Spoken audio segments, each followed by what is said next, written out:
Guys, welcome to another video.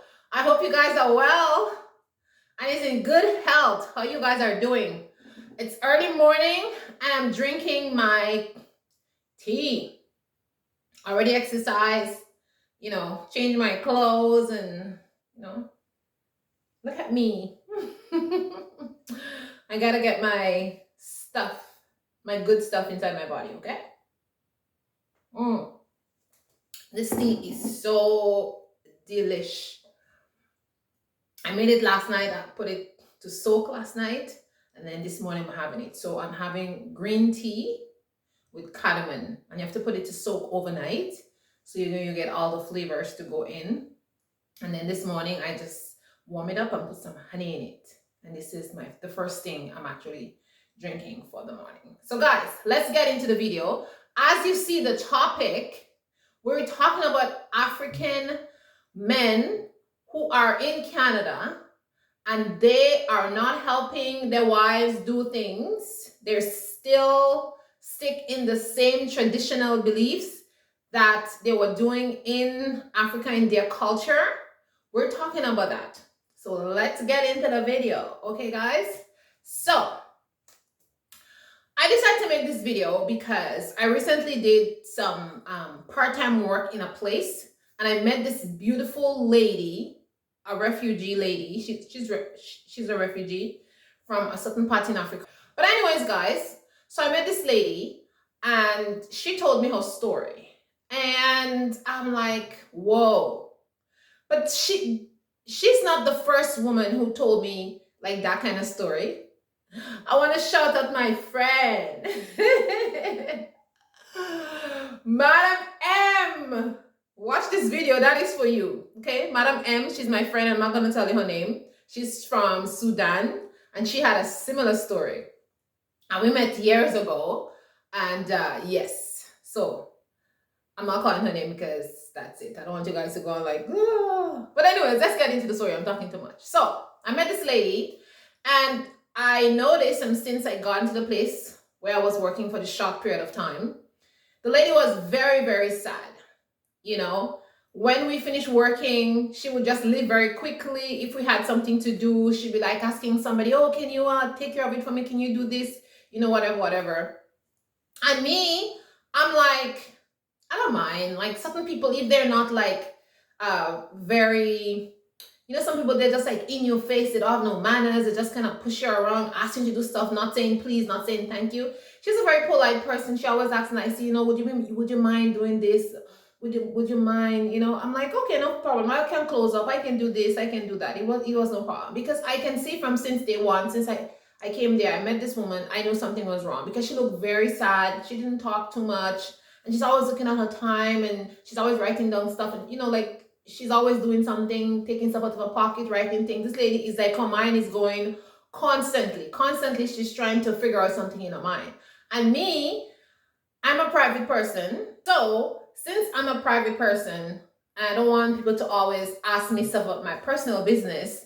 I prefer if somebody confiding me on their own. I tend not to like push myself on people unless they ask for it. But I was kind of getting intrigued a bit, and I was a little bit worried about her because after being there for about a couple of days, I'm like, really, really something's not right with this lady. And everybody was just working and nobody was really paying attention to her. You know what I mean? But, when I see my, like, Black people looking in a kind of way, I like something in my heart kind of goes out to them. And me and her is the only two Black person that was working there. So I said, okay, I gotta reach out to her and see if she's okay.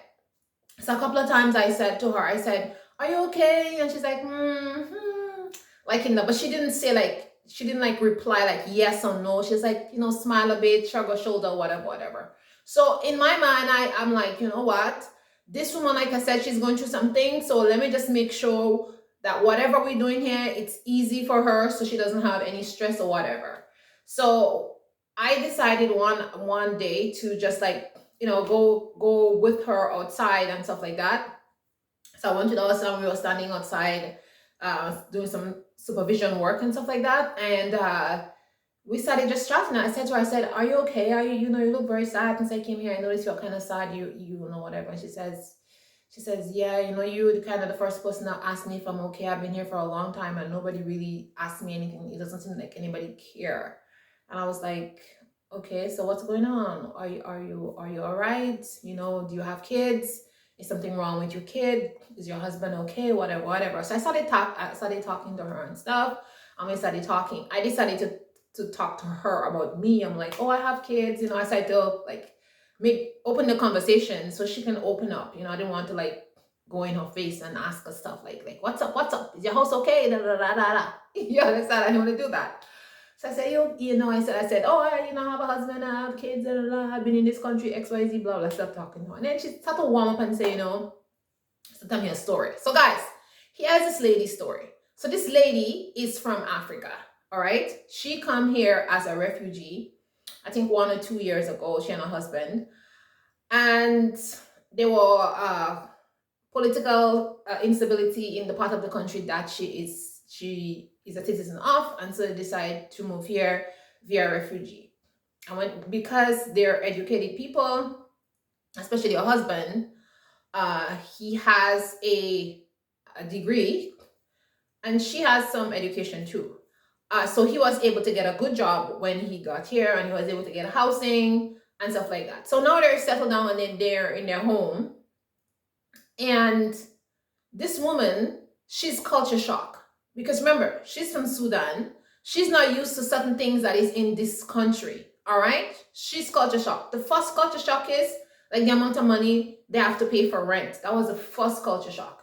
Because guys, sometimes you have to understand, when you're in a war-torn, instability happening in your country, you want to save the life of your family and your kids, right? So maybe the first country that they got to go into, they just went and she didn't do any research or anything like that about where she's going. And I mean, she doesn't know much about Western life, honestly. She knows about living in Africa and stuff like that, but she doesn't know about Western life. So they come here and now they have 3 kids, first of all. A child who is under 4 years old, and then a 10-year-old and I think a 11-year-old. Kids, the other 2 are in primary school, so they're in school. So she comes here, her husband is working, and then now she is thrown into this culture of palm-colored people who are not very friendly. She doesn't have any friends here, except the people that come with her, and everybody's in different locations, whatever. So it's a tough situation. So it's basically she and her husband and the 3 children, right? So now the husband goes to work and she's at home, and he expects her to do every single thing. Just as the African culture, he expects that culture to just continue here. In Canada, in this new land, this new place, which is like, huh? I'm like, huh? Are you serious? Like, your husband expects you to act like an African woman living in an African country in this Canada here? Craziness. So listen, guys. This man goes to work, brings the money home, yeah? They have food on their table, but he doesn't do a thing. He doesn't help his wife with the kids. He doesn't help the wife with the baby. He doesn't change diapers. If the baby's crying, he doesn't hold the baby and say, okay, baby's crying, let me help you because you're cooking, whatever. Because in their culture, men don't do that stuff. Men don't soothe children. Men don't change diapers. Men don't do that kind of stuff. Women serve them.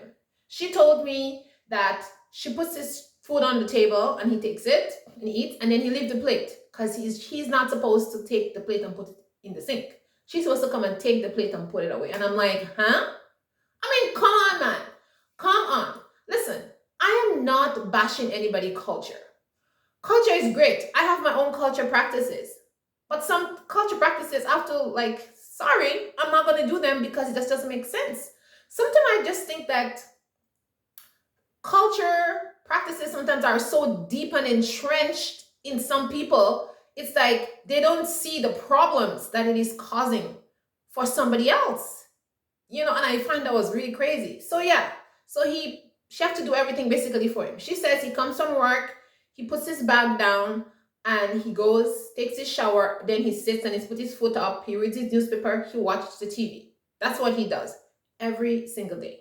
All right? And he doesn't help around the house. He doesn't do laundry, he doesn't clean bathrooms, he doesn't do any of that stuff. He's living a real traditional African man life. Man doesn't wash clothes. You know, in certain cultures, they don't bring water, they don't look after kids, they don't change diapers, they don't do any of that stuff. So he bring all this culture with him in Canada here. The next thing is the baby has to go to daycare. So she has to drop the baby off to daycare. She has to get the other two children ready for school and drop them off at school. And she has to wake up at 5 o'clock in the morning to pack his lunch so he can go to work. All right? So that's her job, and she has to do every other thing else in the house. Now, they decided he decided she has to get a job because, like I said, culture shock. They didn't realize that the rent was going to be so expensive and all that kind of stuff. So his job alone cannot look after the entire family and pay the rent and, you know, for them to live comfortable. So, like I said, she had qualifications, so she got a job. That's why me and I come working in the same place. And yeah, so she's been working. She has a job. She's working now, and he's working. And she wakes up at 5 o'clock, guys. She wakes up at 5 o'clock every single morning to get her husband ready to go to work, to get the kids, and then she have to come to work and work all day. And in the afternoon time, she has to go and pick the baby up from daycare, and then she has to go home and take care of the other two children and cook dinner. And her husband is at home before her, and he doesn't even pick up the children because that's not his job. Women take care of children. Guys, can you imagine that? Huh? Can you imagine that? So this woman, she's saying to me, like, she's tired, she's exhausted, you know, like they don't have a vehicle in the first place, so she have to take a bus, and it's cold in the winter here. And when she just came here, she get lost on the bus sometimes because she doesn't know the bus routes and all that kind of stuff. Sometimes there's a detour. Like, this woman's story is so, like, touching to the heart. And I'm saying to myself, like, this is your wife. Why would you not help her? Why would you do that? Why would you bring this cultures here? And you see your wife is suffering and you just continue in this culture. I don't understand that. The next thing is that she said, well, he expects his manly duties every night. Guys, can you imagine that? After this woman wake up at 5 o'clock every single day, not one day, every single day, this woman gets up at that time. Because another thing is, her husband eats traditional food. So when they came here, they had to find areas where they can buy traditional food. So they're buying a lot of traditional food, like what they used to eat in their country, which is more expensive. You know, things in Canada here is not cheap. Like traditional food, like yams and all that kind of stuff, is quite expensive. You know, they eat a lot of white rice. Even the rice is very expensive. I mean, when you come into a certain place, you have to adapt to certain things. Like you can't just, like, you know. So with all this traditional food eating and the rent and all that kind of stuff, it's just like you're not gonna have any money. Like, where is the common sense? Like, you know, what's that about? You know, like, I felt really bad for this woman. Honestly, I felt really bad for this woman. And I was thinking in my mind, I'm like, when people come from another country and they're under such strict traditional cultures and ties and stuff like that, when they come to the West, you know, Canada and America, and they see that freedom, they're gonna liberate themselves and they're gonna leave their marriages. When I was living in Montreal, I knew lots of ladies who came from like Egypt and Iraq and Iran and those countries like that. And I was friends with a lot of them, and they all divorced their husbands. Like, there was about 15 of them. they divorced their husbands. And we used to go to the park together because our kids were small, and I used to meet them up, and we used to chat and stuff like that. And they tell me this, they tell me similar stories. They say when they come here, their husband expects them to do a lot of stuff which wasn't feasible. And of course, you know, they had to work and it wasn't working. And then they were being abused. And so they left because they're in Canada now and they can divorce. So that's exactly what they do. And now they're happy, and it's a better thing for them. And I think some of you African men with these cultures, you know, these strict cultures that you guys are so attached to, which is causing a problem to your family, you should let go of it. You know, you don't have to let go of every single thing, but you should let go of those things. So one of the questions I asked her was, I said to her, did you have a talk with have you spoken to your husband and tell him that, you know, like say, listen, baby, we're in Canada now, and in Sudan, I know we have our tribal culture and our tribal practices, but we're here now and it's the situation. Can we like do something different? And she said, yes, she did talk to him about it. And he said, listen, this is not our culture, and this is not what men do, and I don't want to be a laughing stock. Oh my gosh. He doesn't be a laughing stock. So he doesn't want to be a laughing stock. Who is going to make him a laughing stock? Huh? Let me ask you that. Who is going to make him a laughing stock? Is his family who is in Sudan living in his house here in Canada? Do they know what he's doing here? I don't understand that. First of all, you're a man. This is your house. You can do whatever you want inside of your house. So why are you making your family tell you what to do? And then she told me that, you know, basically his mother is running the house all the way from Sudan. I'm like, what do you mean by that? And she's like, you know, his mother calls and asks, you know, what are you doing? I had the baby crying. Like when, you know, she calls and baby's crying. I hope you're being the man that you are supposed to be. I hope you're not taking care of kids. And you know, she's saying all that kind of stuff because, and she's a woman for herself, you know, and she herself is so rooted in this culture. It's like something I don't understand. Like, you can't tell me you as a woman gone through so much stuff in your life, and then you're going to have your children, or you're going to have your son's wife, and you're going to make them go through that same thing, which you know wasn't comfortable for you. Because his mother is doing the same thing. She had to do all the work and everything like that. That's the culture. And it's not easy for her in Sudan there, because they all complain, like the woman was telling me, they all complain about all the amount of work that they do. They have to carry water from far distances, you know, and she told me a lot of stuff, you know, what they do. And it's a hard life over there, she said.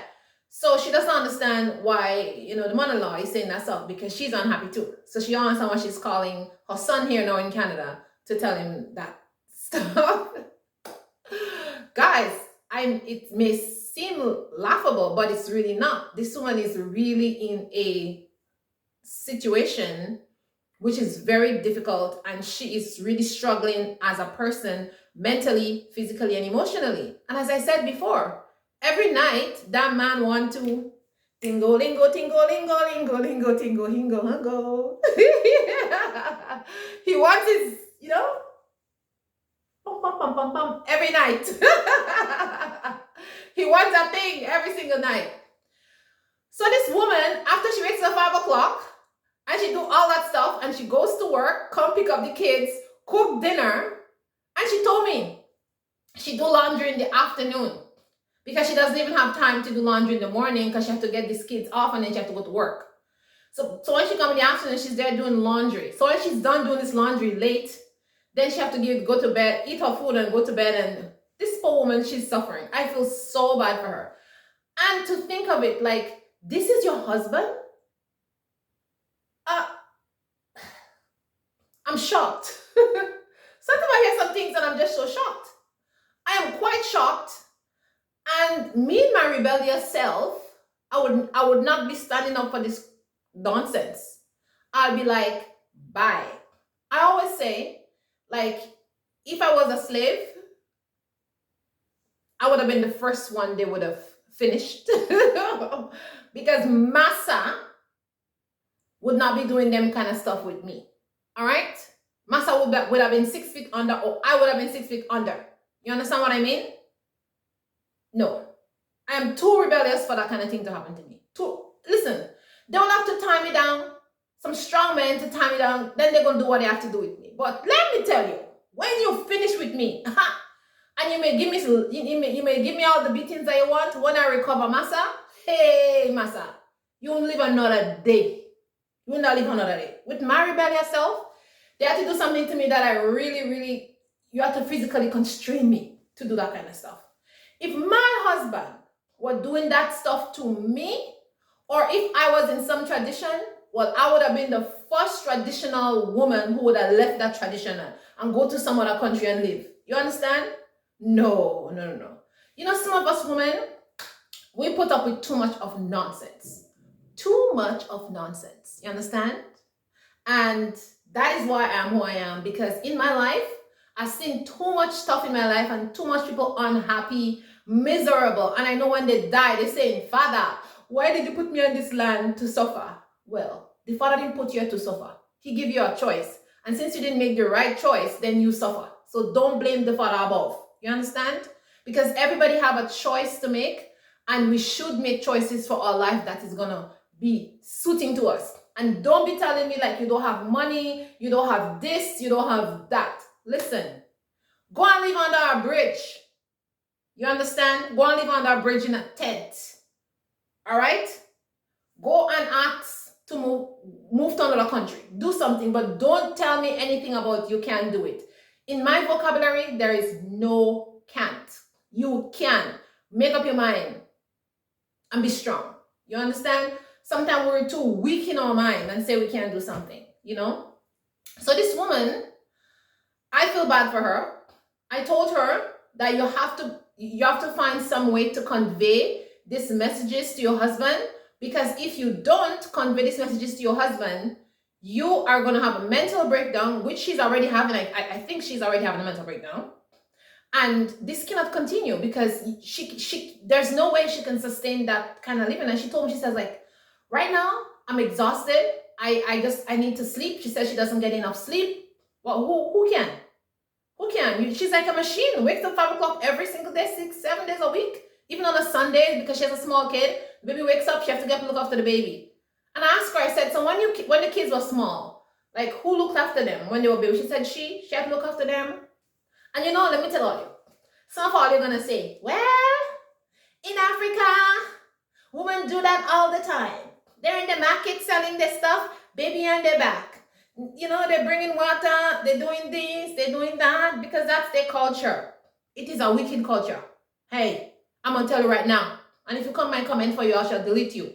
It is a wicked culture. No woman should have to be working like a dog. What is this? Why should a man sit down under a tree drinking tea and a woman is there walking like a dog? Why? Who invented this culture? Who invented these things? And why are you putting up with this nonsense? Let me ask you that in the first place.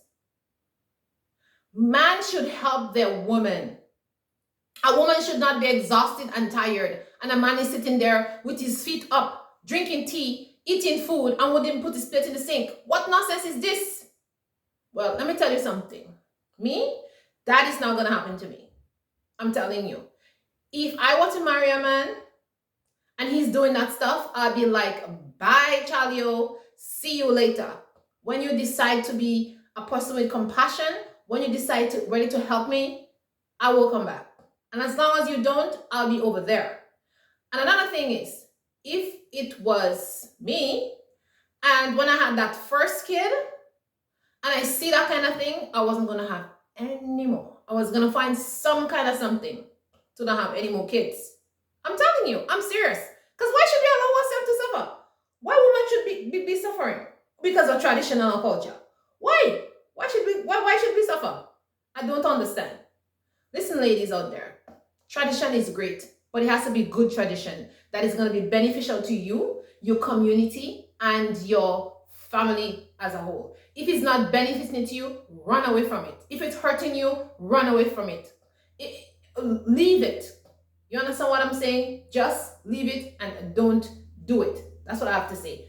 And that's basically it. So I gave the lady my advice. I told her what I think. And I hope that she's fine.